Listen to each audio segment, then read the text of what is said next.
안녕하세요. 줄리쌤의 톡톡 성형 라이트 성형외과 김지연 원장입니다. 자가늑 코성형 요즘엔 너무 흔하게 하고 있는데요. 어떻게 사용돼야 올바른 사용법이고 어떨 때 꼭 사용해야만 하는지 제가 알려드릴게요. 우리 병원은 수면 마취를 하면서도 자가늑연고를 뗄 수 있어요 라고 하시는 분들이 많으세요. 혹은 자가늑연고를 이용했다고 하시는데 전신 마취는 안 하셨다고 하시는 분들도 많고요. 자가늑연골은 흉곽에 위치한 연골입니다. 그러다 보니 폐 쪽에 있는 튼튼한 자가늑연골을 채취하려면 폐가 쪼그라들게끔 전신 마취를 시행한 상태에서 채취를 해야 튼튼한 연골을 뗄 수 있는데, 수면 마취로는 복부 쪽에 있는 굉장히 작고 얇고 약한 연골밖에 뗄 수 없어요. 자가늑연골을 이용하는 그 장점들이 없어지게 돼요. 그래서 자가늑연골이 필요하다라고 한다면 반드시 전신 마취 수술로 떼는 것이 맞습니다.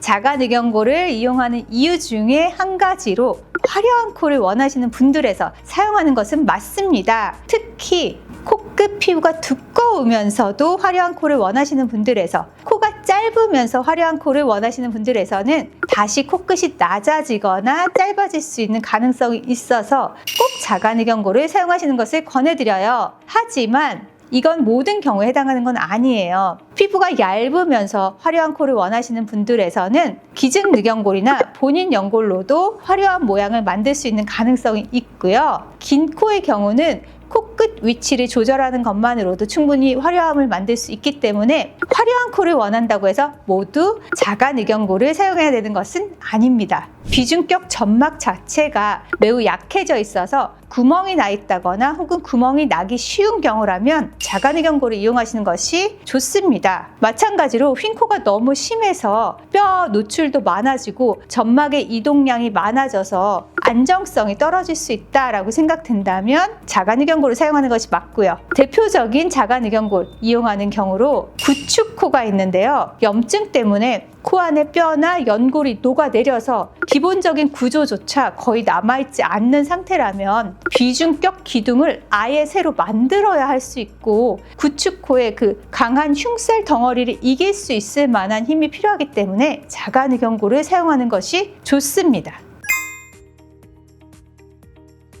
자가늑연골 채취가 사실 아픈 수술로 유명해요. 빙판에서 넘어지셔서 갈비뼈에 금 갔다. 그럼 며칠 동안, 몇 주 동안 침대에서 꼼짝도 못하고 진통제만 먹으면서 누워있는다라는 얘기를 들어본 적이 있으실 텐데요. 이거는 단순히 금이 간 게 아니라 떼어냈으니 얼마나 아프겠냐라고 생각하실 수 있는데요. 자가늑연골 채취 과정에서 피부와 근육, 근막, 연골막까지 순서대로 다시 잘 재봉합해주게 되면 통증 수치는 훨씬 더 적어집니다. 그래서 이상하게 저희 병원은 자가늑 떼신 분들이 그렇게 많이 아파하시지 않으시더라고요.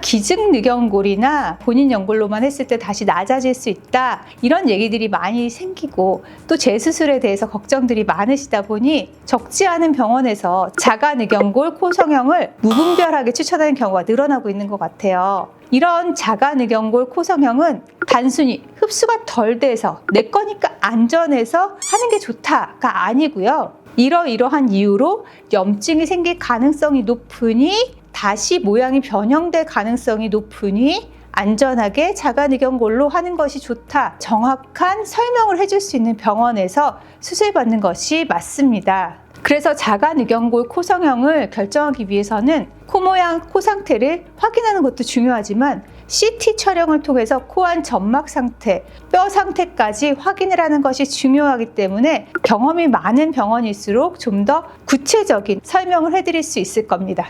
이 자가늑연골 코성형은 한 번 하고 나면 재수술이 어려운 경우가 많아요. 그러다 보니 반드시 해야 되는 경우에만 사용을 하고 그 외의 경우에는 최대한 아껴두면 좋겠죠? 통증도 있을 수 있고 오히려 나중에 날카롭게 보이거나 뾰족하게 비칠 수 있는 단점도 생길 수 있는데요. 자가늑연골 코성형 무조건 100점짜리 수술이라고 말씀드릴 수는 없습니다. 하지만 경우에 따라서 최고의 최선의 선택일 수 있으니 잘 알아보시고 모든 재료를 적절하게 잘 사용할 수 있는 경험 많은 의료진에게 수세받는 것을 권해드립니다. 여기까지 자가늑연골 코성형 그 모든 것을 알려드렸습니다. 궁금하신 점 있으시면 댓글로 문의 주시고요. 좋아요와 구독 많이 눌러주세요.